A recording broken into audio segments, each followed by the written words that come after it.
শুরু করতেছি ইমান থেকে, যে ইমানের মধ্যে কেমনে ত্রুটি থাকতেছে সেই কথা থেকে শুরু করি। বুঝেন কথা? মাদ্রাসার ছাত্ররা এই কথাটা তোমাদের এলেমের আলোকে, শরীয়তের মাসলার আলোকে, ফিকহের উসুলের আলোকে তোমরা বুঝো যে কেমনে ইসলামী রাষ্ট্র প্রতিষ্ঠা না করলে অথবা ইসলামী রাষ্ট্র প্রতিষ্ঠা করতে না পারলে ইমানের মধ্যে কেমনে ত্রুটি থাকতেছে সেই কথা বুঝো। এই কথা বুঝার জন্য আমি একটা প্রশ্ন করব এই মজমার উদ্দেশ্যে। যে কোনো কারণে, যে কোনো পরিস্থিতির সম্মুখীন হয়ে আদালতে যাইতে হয়েছে মামলা করার জন্য অথবা মামলা খাওয়ার জন্য, আদালতে বাংলাদেশে কোনো না কোনো একবার যাইতে হয়েছে কাদের কাদের? একটু হাত উঠান দেখি, কারণ বোঝা যাবে। হাত উঠান না কে? হুজুরের ছেলেরা কই? পিসা হুজুরের ছেলেরা সব মামলা খাওয়া। আমি গেছি 41টা, 22টা হুজুর। অর্থাৎ পর্যাপ্ত পরিমাণ মানুষ আমরা এখানে আসি। কম করে না হলেও আমাদের সমাজের 20 থেকে 25% মানুষ জীবনে কোনো না কোনো কারণে আদালতের শরণাপন্ন হয়। কথা বলেন ঠিক না বেঠিক? নানা কারণে। একটা তো হাসিনা মামলা দিছে, সেটা তো আছেই। হাসিনা মামলা না দিলেও মানুষ আদালতে যায় না। আপনার বাড়িতে চুরি হলো, এখন এই চুরির সম্পদ উপার্জন উদ্ধার করার জন্য উপায় কি? বাংলাদেশে আদালতে মামলা করতে হবে চোরের বিরুদ্ধে। কথা বলেন ঠিক না বেঠিক? ডাকাত ডাকাতি করলো, ডাকাতের বিরুদ্ধে আপনি নিরাপত্তার জন্য আপনাকে কি করতে হবে? মামলা করতে হবে। আপনার একজন আপনজন খুন হলো, হত্যাকাণ্ডের শিকার হলো, এখন আপনি এই হত্যার বিচারের জন্য উপায় কি বলেন তো? বলেন উপায় কি? মামলা করতে হবে। তো এই মামলাই তো আমরা বিভিন্ন সময়ে করি। কথা বলেন ঠিক না বেঠিক? কারণ মামলা না করলে আমি হত্যার বিচার পাবো না, মামলা না করলে চোরের বিচার পাবো না, মামলা না করলে ডাকাতের বিচার পাবো না, মামলা না করলে আমার জমি আরেকজন দখল করে নিয়ে যাবে, আমি আমার বৈধ অধিকার পাবো না। এইরকম অজস্র অগণিত মামলা মুকদ্দমায় আমাদেরকে জড়িত হতে হয় কি হয় না? আচ্ছা, এবার ধরে নেন যারা আমাদের মধ্য থেকে নামাজি, পাক্কা মুসল্লি, হাজি, ডবল হাজি, ট্রিপল হাজি, বুঝেন নাই? বছর বছর হাজি, প্রতি বছর হজ করেন, প্রতি রমজানে ওমরা করেন, বাইতুল্লাহ শরীফে ইতিকাফ করেন, মসজিদে হারামে অথবা মসজিদে নববীতে গিয়ে ইতিকাফ করেন, এরকম মানুষ আছে না নাই?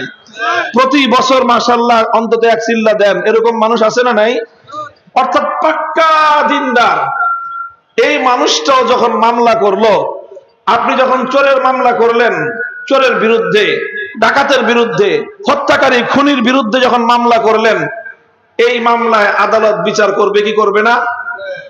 আচ্ছা, আদালত যে বিচারটা করবে বর্তমানে বাংলাদেশে আল্লাহর কোরআনের আইন অনুযায়ী করবে না ব্রিটিশের বানানো আইন অনুযায়ী করবে? বলেন বলেন, বুকের পাটা থাকলে বলেন।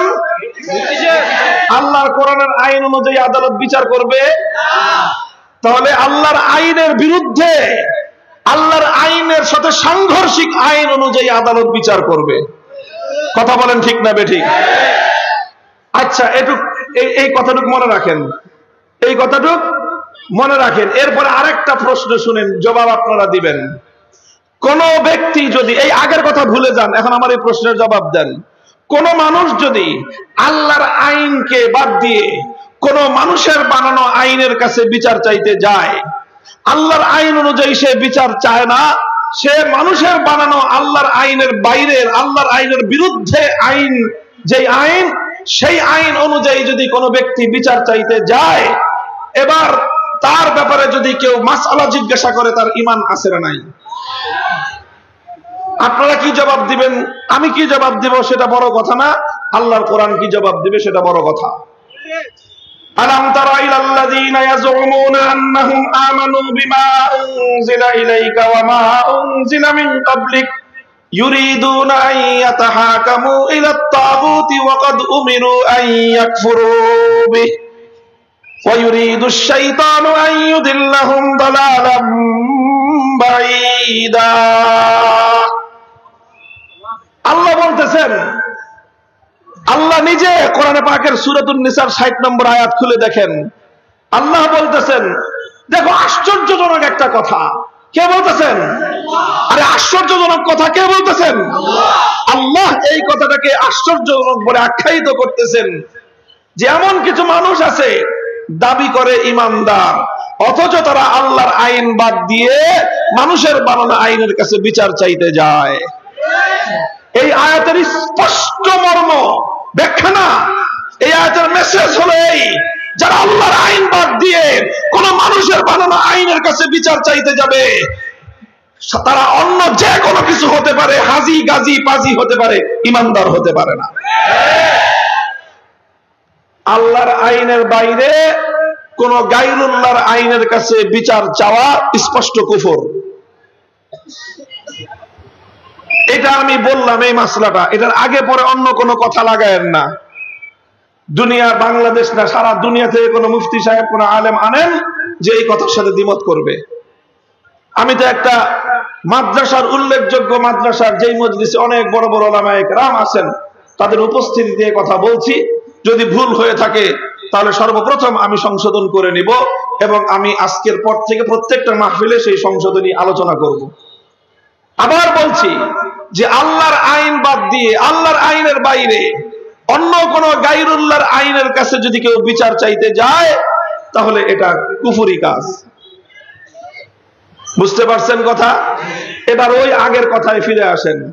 আপনারা যারা বিচার চাইতে গেলেন, চোরের শাস্তির বিচার, আপনি যার কাছে বিচার চাইতে গেছেন, যে আদালতের কাছে, সে আল্লাহর কোরআন অনুযায়ী বিচার করে দিবে। আপনি যার কাছে ডাকাতির বিচার চাইতে গেছেন, সে ডাকাতের বিচার আল্লাহর আইন অনুযায়ী করে দিবে। আপনি যার কাছে হত্যার বিচার চাইতে গেছেন, সে খুনের বিচার আল্লাহর আইন অনুযায়ী করে দিবে। তাহলে সে কার আইন অনুযায়ী করে দিবে? মানুষের বানানো আইন, এবং এমন আইন যেটা আল্লাহর আইনের বিরুদ্ধের আইন। কথা বলেন ঠিক না বেঠিক? এবার মাসলার সাথে আপনার এই প্রশ্ন মিলান।